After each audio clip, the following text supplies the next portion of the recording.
Mount पेले, मौत का पहाड़। माउंट पेले 1902 की घटना मानव इतिहास की सबसे दर्दनाक और रहस्यमयी ज्वालामुखी आपदाओं में से एक है।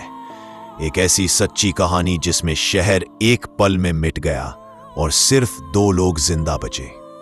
साल था 1902। कैरिबियन सागर में बसा एक छोटा सा स्वर्ग मार्टिनिक, और उसके तट पर था एक सुंदर शहर सेंट पियर। लोग उसे कहते थे कैरिबियन का पेरिस।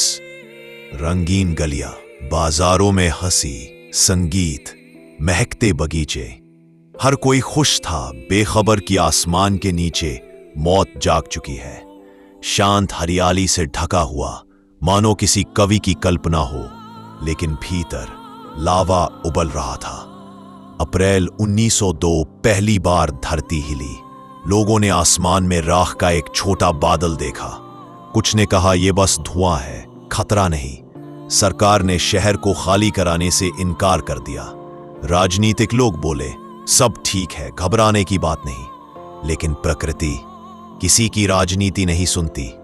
दिन बीतते गए, आसमान गहरा होता गया। चुनावों की चर्चा में और मौत उनके ऊपर चुपचाप मंडरा रही थी।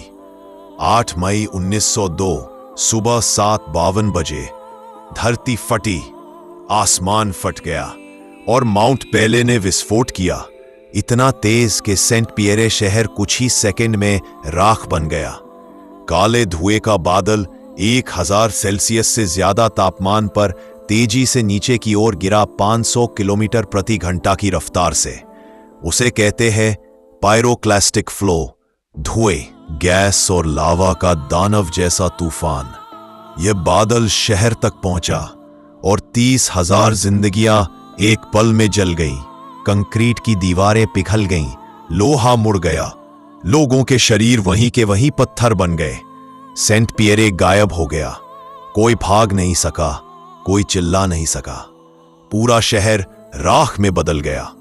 लेकिन इतिहास को चौंकाने वाली बात यह थी, एक व्यक्ति जिंदा बच गया। उसका नाम था लुडगर सिल्बारिस, एक कैदी जो शहर की जेल की अंधेरी, मोटी दीवारों वाली कोठरी में बंद था। उसके पास सिर्फ एक छोटी हवा की खिड़की थी जो उसे जिंदा रखने के लिए काफी निकली। 3 दिन बाद वह बना the man who lived through hell. Saint Pierre कभी फिर नहीं बसा। वो शहर अब सिर्फ राख और पत्थरों में दर्ज है। माउंट पेले आज भी वही है, शांत पर रहस्यमयी, जैसे अपनी अगली सांस की प्रतीक्षा कर रहा हो। प्रकृति जब शांत होती है तो हम उसे सुंदर कहते हैं, और जब वह बोलती है तो इतिहास उसे त्रासदी कहता है।